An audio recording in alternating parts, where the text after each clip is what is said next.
Okay. بسم الله الرحمن الرحيم الحمد لله رب العالمين والصلاة والسلام على أشرف المرسلين سيدنا محمد وعلى آله وأصحابه أجمعين.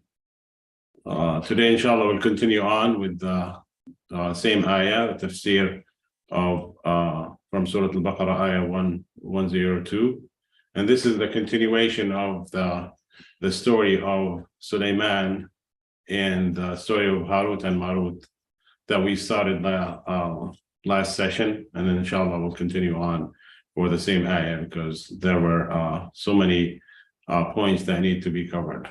So just to review the previous discussion on the first ayah, that Sulaiman alayhi salam, Allah mentioned that he did not commit the kufr when the ayah started. وَاتَّبَعُوا ما تتلو الشياطين على ملك سليمان وما كفر سليمان ولكن الشياطين كفروا. Those people, they have followed what the shayateen, the devils, and the people who are working with them, they have put together all those type of magics, and they claim that this is what Sulaiman alayhi salam was using. And Allah said Sulaiman was not a kafir, did not commit the kufr, and he was a Muslim to Allah subhanahu wa ta'ala. And also mentioned that the Yahud, the Jews said when the ayah revealed to Prophet Muhammad alayhi salam about the other prophets, or mentioned many prophets, they said Sulaiman is not a prophet, Sulaiman is just a magician. So they believe that he is just a magician because he has a power to control and to have authority over the jinn, the shayateen, and the ins and the birds. So and we said also those people who collected all those sihr information that were revealed to the malaika, to the two angels, Haroot and Maroot, and they put it in a book, and they said this book is the one that Sulaiman alayhi salam was using to rule and to command the shayateen, the jinni, and the ins. And in fact, this book is all lies, and it's Sulaiman alayhi salam was not using any secrets. It's all power from Allah subhanahu wa ta'ala was given to him because he was a prophet. And we said also that the magic at that time took a different point from the time of Sulaiman alayhi salam, because they have those people who learned the magic from the angels. They start using that magic in a bad way and in the wrong way, and that where the magic took a different or turning point from that time. And we mentioned also the type of the magic, the two different types. We said there are many different types, as the scholars mentioned before, but mainly there are two different types, which is one is the magic, the tricks and the techniques and the smart scientific way that they're using, and that's haram. That type of magic is haram. And the other type of magic that's using or dealing with the shayateen and committing the kufr, because as we said, magic is kufr by itself, and so that's the other type of magic that Allah call it kufr. And this is haram, and the hukum. Now we mentioned that the hukum of the magic, the first type of magic, the tricks and the techniques and the deceiving people and deceiving eyes, this is haram, and it's up to the ruler to judge for any person who use or commit that type of magic. And the other type of magic, which is dealing with the kufr, it is the hukum for that magic and the magician is to be executed, and this is considered kufr. And also the Prophet ﷺ mentioned this magic. It is one of those the great sin, the 7 great sins, the Al-Kaba'ir that mentioned in the hadith of the Prophet ﷺ.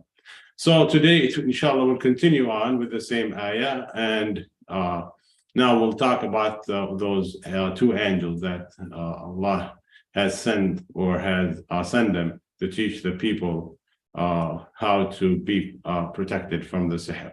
So the ayah started, أعوذ بالله من الشيطان الرجيم بسم الله الرحمن الرحيم يعلمون الناس السحر وما أنزل على الملكين ببابل هاروت وماروت وما يعلمان من أحد حتى يقولا إنما نحن فتنة فلا تكفر.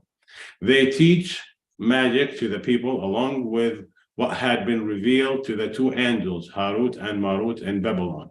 They never taught anyone without saying, we are only a test, so do not abandon your faith. So they teach, and it says they teach magic. Who they? These are the people, specifically the Jews, who learn the magic from those angels, but they have used it in the wrong way, and they start teaching the people the magic. And we'll talk, inshallah, about what those two angels were doing and what they were teaching. But basically, the beginning of the ayah says that they teach the people magic, and that magic is kufr. And the rest of the ayah says those angels, they don't teach anyone without saying, we are only a test from Allah for you. So do not commit kufr. Do not be a disbeliever. So now in the tafsir, in the tafsir of those ayat, if you go to the tafsir, there are many different opinions, but most of these opinions are not like they're actually weak opinion, and they cannot be true, and they cannot be considered correct. Let's start with those different opinions and see which one is the correct opinion among the scholars. Number one, some people said those malakain, these are two men, and they call them malakain. Malak is an angel. They call them malakain because they were claiming that they are angels from Allah. So that's one of the tafsir, one of the meanings, but that's not true, because the ayah clearly says al-malakain, and when the ayah says alif lam at-ta'rif, al-ta'rif, the al-malakain, so there is no other meaning than angels. So that tafsir, the first one, that those two, Haroot and Maroot, they were people, and they claim that they're angels. That's not true, and this is not true from the linguistic meaning of the ayah by itself. And many scholars, they said this cannot be right meaning, and this cannot be true. Another mufassirin, or another people, they said those are two jinnis from the shayateen. The Haroot and Maroot, they are two jinnis from the shayateen, and that's also not true. I'm not gonna discuss a lot in these opinions because they're actually like very weak opinion. It's not even worth to be addressed. Number three, there is a hadith from the Prophet ﷺ that has mentioned that Allah has sent two angels to the earth, and those to test those angels, because if you remember, and the hadith actually mentioned that when Allah decided to create Adam, the angel said, why you want to create people? They will cause mess and destruction on earth, and we are وَنَحْنُ نُسَبِّحُ بِحَمْدِكَ وَنُقَدِّسُ لَكَ. We are glorifying Allah, and we're glorifying you. Why you are sending those like humans? So, and this is, by the way, this is the hadith itself. I'm just narrating the hadith as it means. And then Allah decided to send angels to test them, to send them on earth, to test them and see how they would do. And he sent those two angels, Haroot and Maroot, and those angels, they committed all kind of sin, all kind of haram. They committed zina with one woman. They said, and they also committed the khamr. They drink khamr. So, and then after they committed the zina, the adultery with that woman, Allah has transferred that woman to the planet called Az-Zuhra. The Zuhra is like one of those planets. I think it's Mars, or one of the planets in the solar system. This story, now this hadith is very weak hadith, and it has no support. It has no evidence that this is a true hadith, even though this hadith is very, very famous among, or almost all the Mufassirin, they mention this hadith. But most of them, especially the main Mufassirin like Ibn Kathir, Al-Qurtubi, Al-Tabari, they mention this hadith is very weak and it cannot be accepted. And even the narration and the chain of the hadith is very weak. So they rejected this hadith, and they said this hadith, the origin or the source of this hadith was coming from the Israeliyat, which we mentioned, and we talked about the Israeliyat. Those are the people who converted to Islam from Bani Israel, who converted to Islam, and they have a previous information in their previous religion, and they narrated those stories in those as a hadith. And it happened to be that it's not true, and it's like it's very weak hadith, so it cannot be accepted. So this story itself cannot be true, and it cannot be accepted. Even though, as we said, there are a lot of discussion about this hadith itself and about the story, but most of the scholars, they rejected this story, and they rejected the hadith because it doesn't match, and it doesn't go along with the Aqidah and with the angels, that Allah has created them to only worship Him, not to commit any sin. So the last tafseer, or the last meaning of this ayah, that those are actually, they were two angels that Allah has revealed, has sent them down to teach the people, not the magic, but to teach the people how the magic works. And now they teach the magic and how to protect yourself and how to protect people from magic. Why? Because at that time, the magic was so much spread around the world, especially in that area in Babylon, in Iraq. And also, people were confused, and they were not clearly identifying the difference between the magic and the mu'jiza, the miracles of the Prophet Sulaiman alayhi salam. So that's why Allah wanted to make it very clear that whatever you see from those magicians, it's not miracle. This is magic. This is the magic. And that was the work of those two angels, that they were teaching the people how to protect yourself and protect people, and show them how the magicians work, but tell them at the same time, we are just a test. إنما نحن فتنة فلا تكفر. إنما نحن فتنة فلا تكفر. So at the same time they were teaching people the magic, they were telling them, we are just a test, and we are just a trial and test for you to see if you commit kufr by using sihr, or stay away from the sihr and just understand how the sihr works.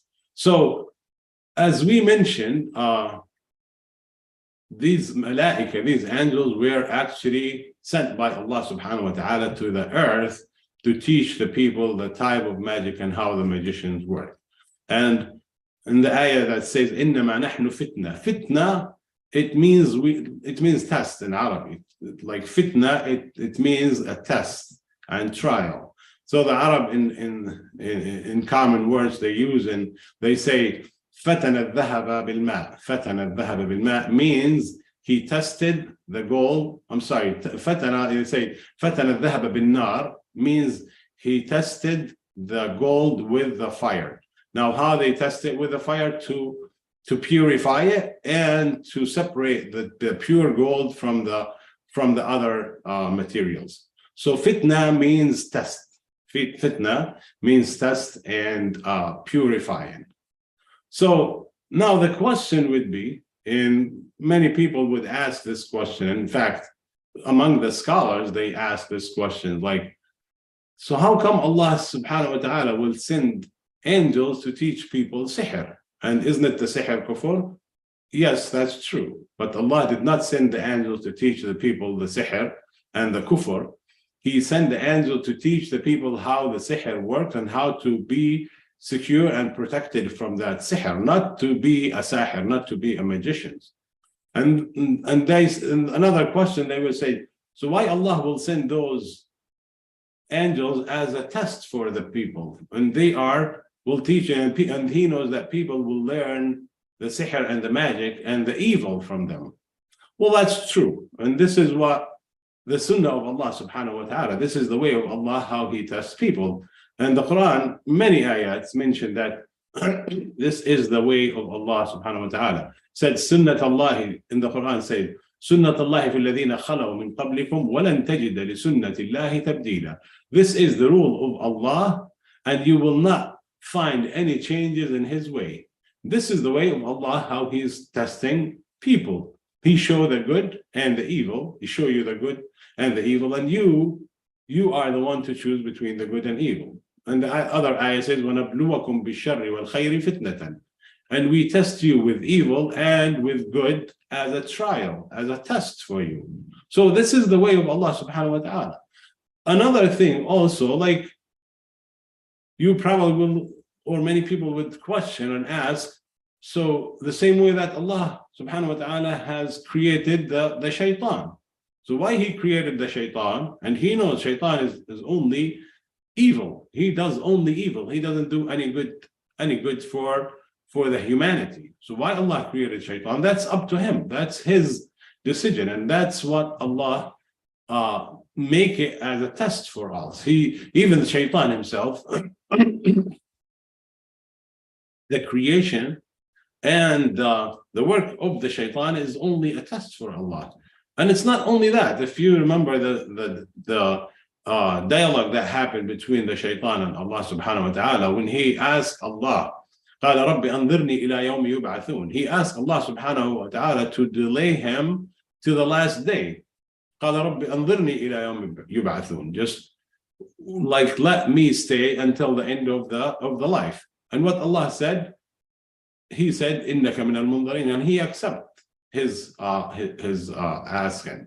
And He said, you will be delayed to the last day. So that tells us this is the way of Allah subhanahu wa ta'ala, that how He tests us and He tests the humanity. So He created shaitan and He let him work, and He gave him some power to deceive people and to test the people, to show them how to commit the haram and this and that. But at the end, it is the choice of the human themselves. It is your choice to choose the halal and the haram. Like وَهَدَيْنَاهُ السَّبِيلِ إِمَّا كَافِرًا وَإِمَّا كَفُورًا. We show them the way, and you as a human, you choose which way you wanna go. You wanna go to the right way or the wrong way. You wanna commit or take Islam, take the truth, or take the wrong way. So this is the way of Allah subhanahu wa ta'ala. How is He testing? So revealing or sending those angels is not something weird or awkward or something that is unusual for us as a Muslimin to understand. No, it is understandable, and we understand that this is the way of Allah subhanahu wa ta'ala. How is He testing the people? And they say that like this, it is not something not acceptable. Like one of the people say, one of the mufassirin says, learning the magic, it's not haram itself, but working with the magic is haram. It's just like learning any other science. Learning chemistry, it's not haram. Learning math or physics or any science, it's not haram. But using this science in the haram way is the haram. So learning thing itself, it's not haram, but it is haram to use it in the wrong way.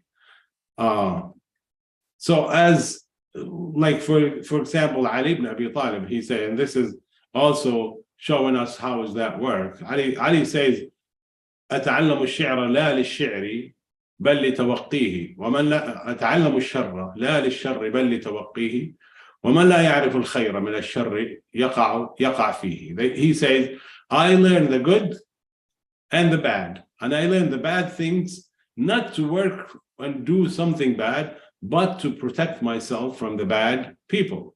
So أتعلم الشر لا للشر بل لتوقيه. I learn the bad things not to do it, but to protect myself from someone who will deceive me or trick me or do something bad for me. So learning bad things doesn't mean it's not haram, doesn't mean it's bad, but the haram is to work with the haram thing, is to work with the magic, is to work with the sihr, which is haram. Now, Ibn Ashur, one of the Mufassirin, says that those magicians, they were using this magic to control the people and to obviously to steal their money and to control their thinking and to deceive them. And they were committing, they were claiming that they are receiving this from the angels, and this is received from Allah subhanahu wa ta'ala, and we are the representative of Allah on earth, and all of this kind of like. But the magicians, as we know, they have this power of deceit. They have the power of deceiving people. So back to the point that did Allah send angels on earth to teach people the sihr and how to be protected from the sihr? Yes. And the reason why, because this is a trial, this is a test from Allah to us, and for those also, for those people at the time of Sulaiman alayhi salam. So the next ayah, it says, وَيَتَعَلَّمُونَ مِنْهُمَا مَا يُفَرِّقُونَ بِهِ بَيْنَ الْمَرْءِ وَزَوْجِهِ. So those people, they learn from the angels what are things to do to split between the man and his wife. فَيَتَعَلَّمُونَ مِنْهُمَا, they learn from them the magic that caused a split between the man and his wife. Now, how does that work? Like, how is that magic, or how those magicians be able to split between the man and his husband, the man and his wife? So Ibn Kathir says, now, those magicians, they are only able to deceive people, to trick people, and they have no actual power. They're just lying. They are liars, but they are able to really separate between the man and his wife. And the way they do it is like they lie, they spread gossips and lies, and they tell you anything to control. Number one, the magician, he will make sure that he can control your mind, and when you submit to him, he will have the ability to control you. Once he controls you, whether you're a man or woman, he will be able to do anything with you. He will make you look like make your wife look ugly in your face, or you make you look ugly in your wife's face, and so on. So they are able to deceive people in those kind of magic and tricks, and they have multiple ways also to cause that separation between the man and his wife. Now, this also, if you think about it, this is what the Prophet ﷺ has mentioned in a hadith sahih that been narrated by Muslim, that this is the biggest job of the shaitan. This is like the greatest success that shaitan will commit, and he consider it the best thing to do on earth. So the Prophet ﷺ said, إن الشيطان ليضع عرشه على الماء ثم يبعث سراياه في الناس فأقربهم عنده منزلة أعظمهم عنده فتنة يجيء أحدهم فيقول ما زلت بفلان حتى تركته وهو يقول كذا وكذا فيقول إبليس لا والله ما صنعت شيئا ويجيء أحدهم فيقول ما تركته حتى فرقت بينه وبين أهله قال فيقربه ويدنيه ويلتزمه ويقول نعم أنت. So Iblis placed his throne upon water. Then he sent groups to spread evil. The nearest to him rank are those who are most ones in increasing the dissension. One of them comes and say, I did so and so, and he says, you have done nothing. Then one amongst them comes and say, I did not spare so and so until I sowed the seed to discord between a husband and a wife, and then the shaitan nears him and says, you have done well. So the best one of his workers or his servants is the ones who separate between the man and his wife. So this is the best job for the shaitan to do on earth, is really to separate between the man and his wife. And actually, interesting, one of the scholars says the best thing those magicians can do is to separate between the man and his wife. This is the greatest thing that they can do. And this was the best thing they actually reached at the time of Sulaiman, or after Sulaiman, or at the time of Babylon. And one of the scholars says, if there is something greater than this the magician can do, so Allah would have mentioned that in the Quran. But this tells you the best thing they can do is really to separate between the man and his wife.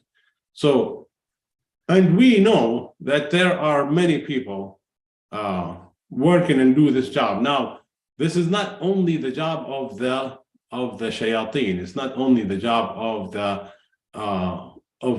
jinni or the shayateen al-jinn. It is also could be the work of the ins, the humans. And as mentioned also in one of the hadith of the Prophet ﷺ, that the shayateen of the humans are worse than the shayateen of the jinn.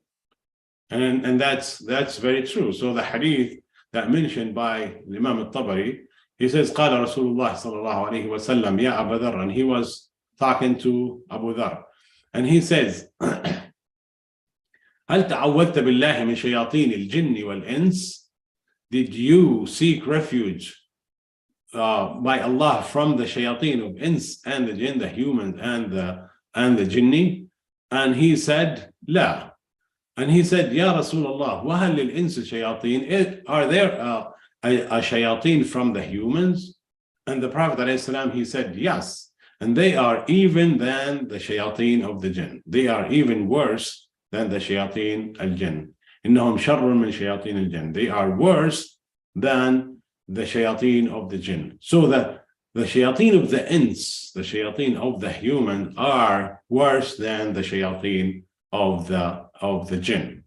And Malik ibn Dinar, one of the scholars, mentioned something very interesting. He says, إن شياطين الإنس أشد علي من شياطين الجن وذلك أني إذا تعوذت بالله ذهب عني شيطان الجن أما شيطان الإنس يجيئني فيجرني إلى المعاصي جرا. The shayateen al-ins, the devils of the humans, are worse on me than the shayateen of the jinn. Because the shayateen of the jinn, they will run away if I seek refuge from Allah. If I say, أعوذ بالله من الشيطان الرجيم, they will run away, they will disappear. But shayateen al-ins, they will come to me and they will drag me to the haram by my hands. So they are very powerful. And in fact, shayateen al-ins, they continue insisting, working, and they are more harmful, and they can affect and influence you more than shayateen al-jinn. And that's very true. And we probably are seeing a lot of examples today among people, especially this kind of work for the Sahara, for the magicians, how they can separate between the man and his wife. And we can see the work of the human shayateen, how they really separate between the man and his wife. And we have many examples. You see a lot of people today, and I hear so many stories about women that been living with her husband, a woman living with her husband in a nice life, with no trouble, no problems whatsoever. And they have a very nice life. They have children, and she loved her husband and he loved her. Some women who are very jealous of this, and they don't like to see that, so they working hard with that woman. They twist her mind, they change her thinking, like, this man is this and that, he's not doing this, he cannot do this for you, and this. And they bring all kind of lies and all kind of stories that's to convince her that your husband is not a good person and you should leave him. And this And this happens a lot. And we see many of those stories. Probably every once in a while, I hear those stories that women, they were able to effect some, let's say, successful life, a successful woman, to make her get divorced and separate between her and her husband, and actually destroy the entire family. And this is something we see in our eyes today. And these are actually the devils of the ins. These are the devils of the human that the Prophet ﷺ has mentioned. In fact, it's not only the work of an individual woman that we see today. There are organizations today, they call it those feminist organizations, especially in the Muslim countries, and we see that entering and start working in our countries, in the Muslim countries. Their main goal is to separate between the man and his wife. Their main goal is to destroy the family. Their main goal is to make the woman go outside her house and disobey her husband and be on her own. And you don't need the help of your husband. You are a free woman and you could do anything you want and we will support you and this and that. We see the work of those organizations in our Muslim lands and Muslim countries. You see it every day.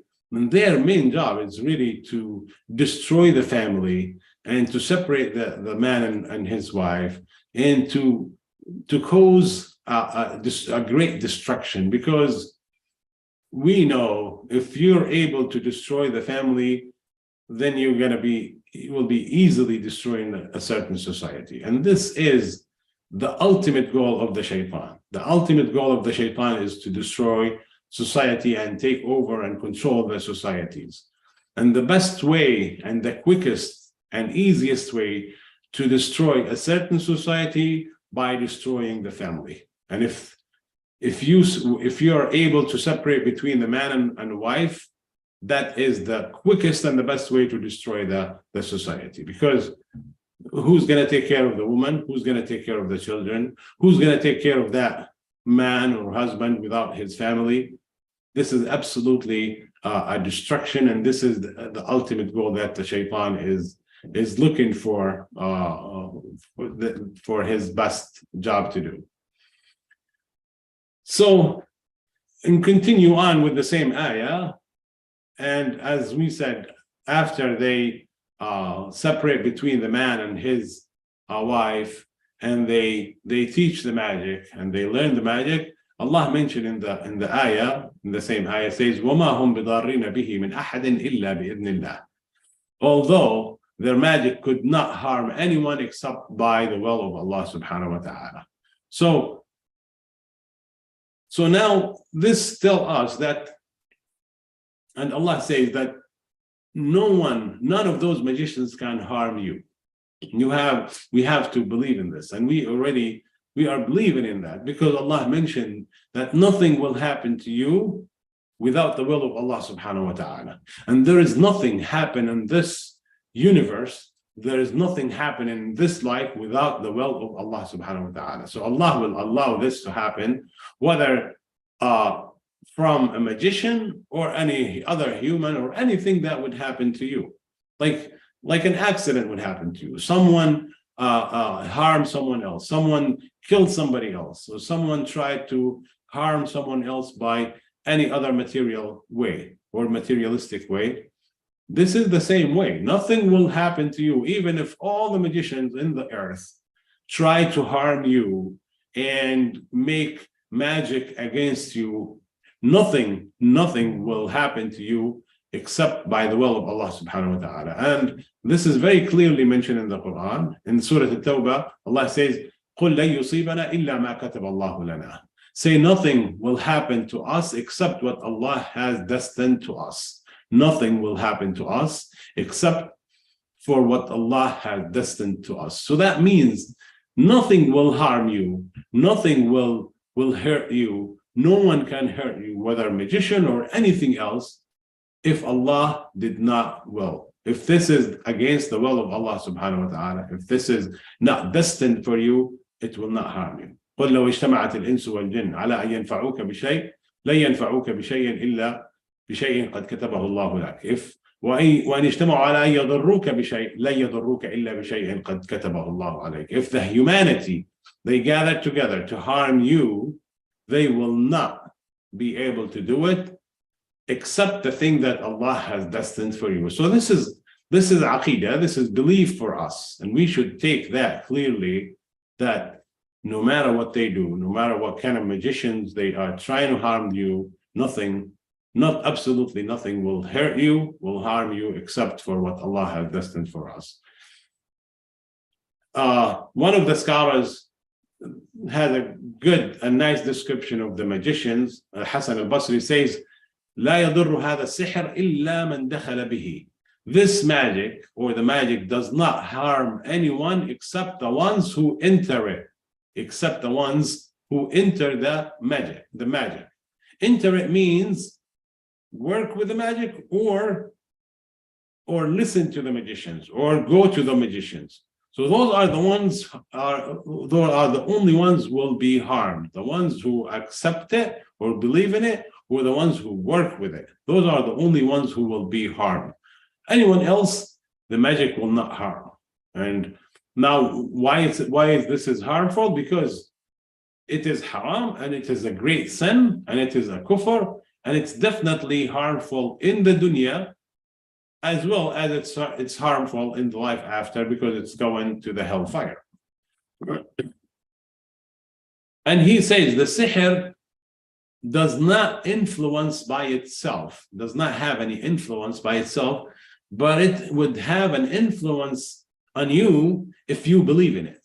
So he says the sihr, the magic, does not really affect anyone but the one who believe in it, the one who buy into it, the one who believe what the magicians say, the one who submit to that magician to really deceive him. So if you go to those magicians and you submit and you believe what they're saying, that's when they will be able to influence and affect you. But if you don't, they're not going to be affecting you. They're not going to be able to harm you. They cannot do anything to you. So it is like two ways. It is from the magic or the magician way, and from the receiving, the one who submit, or the one who create the sihr, and the one who receive that sihr. So those are the one the sihr will affect and influence. Other than that, the sihr has no effect and no influence on anyone. And we should have that clearly explained and understood, inshallah. And then the continuation of the ayah that says, وَيَتَعَلَّمُونَ مَا يَضُرُّهُمْ وَلَا يَنْفَعُهُم. They learn what harmed them and did not benefit them. They just learn the sihr. Now here's talking about the magic. So the magic, it is only harm, and Allah mentioned that. وَيَتَعَلَّمُونَ مَا يَضُرُّهُمْ وَلَا يَنْفَعُهُم. They only learn what harmed them, what causes harm to them only, and it has no benefit of it. There is no benefit of it. Now, why the angel teaching the sihr if it's no benefit? Again, because the angels are teaching something for you to learn and understand how the magicians are working, and how the magic work, and how is the magic different than the actual miracles that's revealed, or that comes to the messengers and the prophets of Allah. So in order to distinguish between the magic and the miracle, this is what you need to learn. So that's what the angels were teaching people. So again, so the ayah says this magic, the one who works with the magic, is only harm. It's only harm in the dunya, and of course harm in the akhirah. One of the scholars said, those magicians, or those people who work with the magic, they have miserable life all their time, all their life. They just have miserable life. They're very poor. Have you ever seen any of those magicians like very rich and millionaire and living in the palaces and have like a great life? No, you would never see those people having this great life. They always have a miserable life. They begging people, they cheat, they deceive, they trick people just to steal their money. They basically using a very cheap way to make their money. And their life, their daily life, is very miserable life, because they committed their life to the haram thing, and they doing something haram. They commit kufr, they commit all kind of haram just to make a relation with those shayateen and to communicate with the shayateen, whatever they do, a way just to make those shayateen, their shayateen happy, so their shayateen will make their life miserable, and that's what they are always miserable. So the sihr has no benefits, and we should stay away from it, whether believe in it or stay or get even close to those magicians, because they are kuffar. And the rest of the ayah says, وَلَقَدْ عَلِمُوا لَمَنِ اشْتَرَاهُ مَا لَهُ فِي الْآخِرَةِ مِنْ خَلَاقٍ وَلَبِئْسَ مَا شَرَوْا بِهِ أَنفُسَهُمْ لَوْ كَانُوا يَعْلَمُونَ. Although they already knew that whoever buys into the magic would have no share in the hereafter. Miserable indeed was the price for which they sold their soul, if only they knew. So the ayah says, they already knew whatever buys into the magic would have no share in the life after. The ayah mentioned buy into it, and in fact the ayah says ishtara. Ishtara in the Arabic means buy, right, or sell. In fact, it could be either this or that. It could be buy or sell. That uses the word ishtara.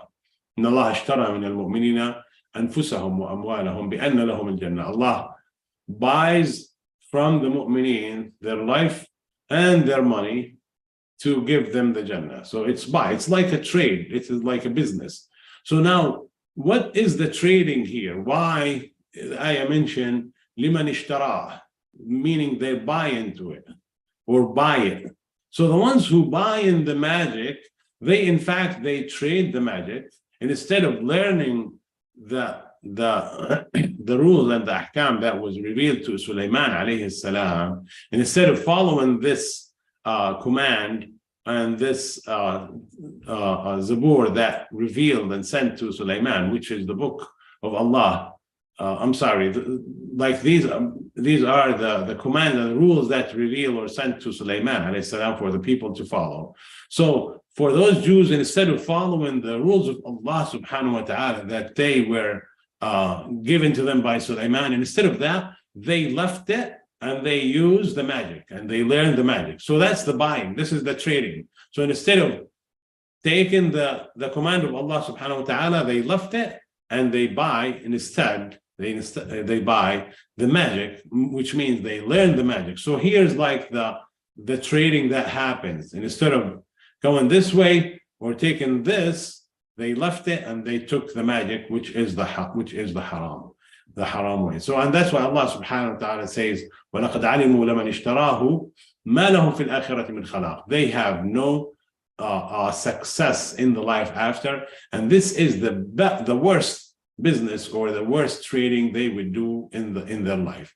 وَلَبِئْسَ مَا شَرَوْا بِهِ أَنفُسَهُم. This is the worst business and the worst trading that they have done in their life. Why? Because the end of this trading or the end of this business is the hellfire. The end of the sihr, the end of the magic is the hellfire. That's why Allah subhanahu wa ta'ala called that failure business, and it's like failure trading. Why? Because they trade the good things, which is the rules and commands of Allah subhanahu wa ta'ala, with the bad things, which is the sihr that they have learned from the shayateen. They have learned from the people who put the sihr in the books, and they learned the haram way that Allah has commanded not to follow and not to use the sihr in your life.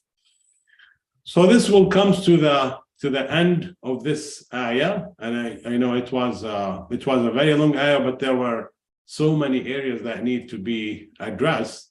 But this will conclude the ayah, and inshallah, next session we'll continue with the following ayah. But this was it was a long discussion. I wanted to make sure that covering all the areas that are discussed in the ayah. And we'll stop here, inshallah, and we'll continue next session, inshallah. Barakallahu feekum. Wassalamu alaikum wa rahmatullah.